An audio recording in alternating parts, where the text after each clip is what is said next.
The recently revealed Leader Class Age of Extinction Optimus Prime does look pretty good in my opinion, and I do want it. But there's just something off about it in my opinion, and I'm not too sure if it beats the mainline The Last Night Voyager Optimus Prime, because I think that is still an amazing figure. Regardless, with that release, it brings up the question, where is my Studio Series The Last Night Megatron? But it might be sort of difficult for them to do that, because the mainline The Last Night Voyager class Megatron is amazing. His overall appearance is so good, it's almost perfect. Here's him next to the model. And I know this guy's a bit more bulkier, but I actually like it that way. He does look menacing, and he looks so imposing and intimidating. Again, like, this is a figure with that aura, you know? Or that presence. He goes really well with my other Studio Series figures, because it's just that good, which is very surprising. And I do think his sculpting is on par with Studio Series as well. As you can see, it's beautiful. There is so much sculpting. It's literally everywhere. It's all over him, and it just makes him look so cool.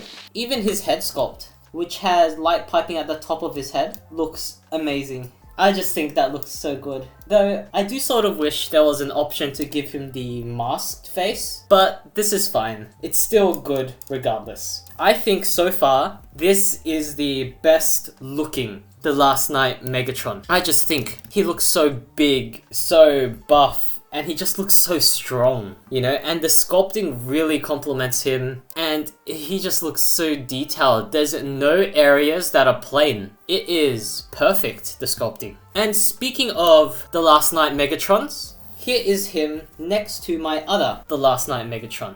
The Unique Toys Dragoon, I think, but mine is the knockoff of the Unique Toys version. So I think it's the Black Mamba one. But even though I love this figure, this is really cool and really fun, I actually think I prefer the look of this one. And this one, even though I think it's more accurate, I just think he looks a bit too skinny.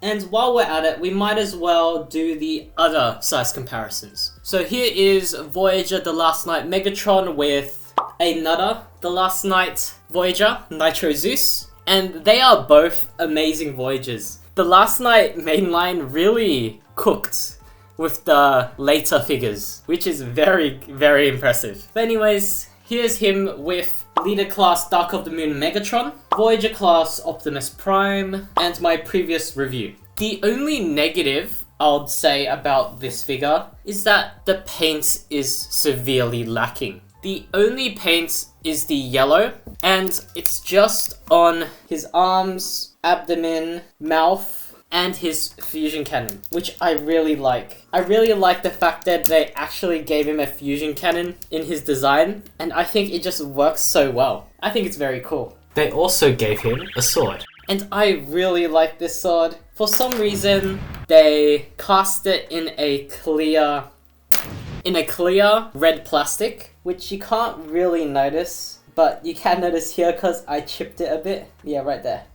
And then they painted it over with this metallic grey. I'm not gonna lie, if they just cast it in this grey in the first place, I wouldn't have minded. I couldn't tell anyways. Obviously, he can hold it in any hand, and he looks really menacing just holding it. And you can plug it into his really clean backpack. It's just this nose cone, which doesn't lock in, which is a bit annoying. But overall, it's fine, and the backpack is quite hollow, which is, again, unfortunate, but the weapon can plug right here, like so, and I always appreciate weapon storage. And in order to make these weapons look cool, he can rotate his arm all the way around. The shoulder pad can go out to make room for a 90-degree outward movement. There's a swivel above the bicep, more than 90 elbow bend, no wrist articulation, no waist swivel, legs can kick out that far, can kick back that much, can kick out to the side, there's a swivel above the thigh, 90-degree knee bend, an ankle pivot, and I guess there is a shin back movement. So posability is pretty restricted, not gonna lie. It is sort of difficult to put him into any flexible or any dynamic pose, which is a common trait with the Last Knight mainline figures, which is understandable for the time period. And so the potential Studio Series figure could really focus on improving posability and also maybe giving him more paint too. But what this figure does right is that all the joints are so solid and so tight. There's nothing loose at all, maybe except for the backpack. But in terms of joints, there's nothing loose, which is especially impressive considering I've had this figure for years. So this robot mode is amazing in my opinion. It looks so cool. And the only negatives I have are just the paints and the posability. So he is doing really well for a figure before Studio Series. Let's see if the jet mode can hold up to the same standard.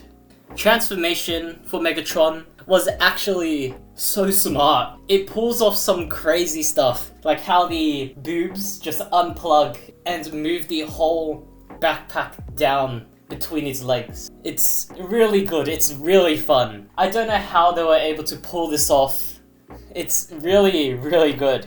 Key points that I really like are, again, the boob thing, and I really like how the wings, they just wrap around the legs, so when they unfold, it's so satisfying. And it's just a good transformation. It's good. And the jet mode we end up with is amazing too. I am so shocked that they were able to pull this off. It's so accurate and it just looks so cool. I really like it. It's so nice. The sculpting is on point again. Like, they pulled it off so well. You can see the cockpit right here and that red clear plastic under the gold. And I like that metallic blue on the turbine and the gold stripe on the wings. This whole section is pretty plain, but they do sell it. The sculpting is still really good, but I just wish they had more paint to bring out that sculpting just a bit more. It is so nice, this jet mode. I don't know how accurate it is though.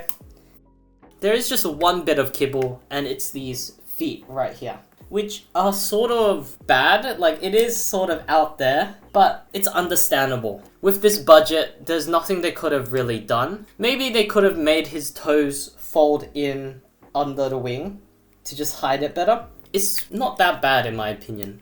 And on the underside, you can see it is a bit kibbly, but that's a given for any jet transformer. And speaking of jet transformers, here's him with Nitro Zeus and the Unique Toys version, as well as Megatron, Optimus Prime, and my previous review. And the weapon can store on the top, and yeah, it's just weapon storage. I appreciate it regardless. But this jet, I really like. I think it's a better jet than Nitro Zeus. It's so sleek, so skinny, and I don't know how they could have pulled it off. He went from a big buff man to a really skinny, long jet. And I think it's so good. It's an amazing figure. I might be glazing this guy a bit too much, but I think Hasbro has to try really hard for the Studio Series version to beat this. Anyways, conclusion. The robot mode is really good. It's so nice. The sculpting is perfect. There's nothing I would really change about the looks, other than maybe just a bit more paint and posability. And the jet mode is very good as well. I really like the way it looks. And I'm not gonna lie, there is a solid chance that I might not even buy the Studio Series version, because this is just that good. If you can get him, I'll definitely recommend him. He is a solid and amazing figure.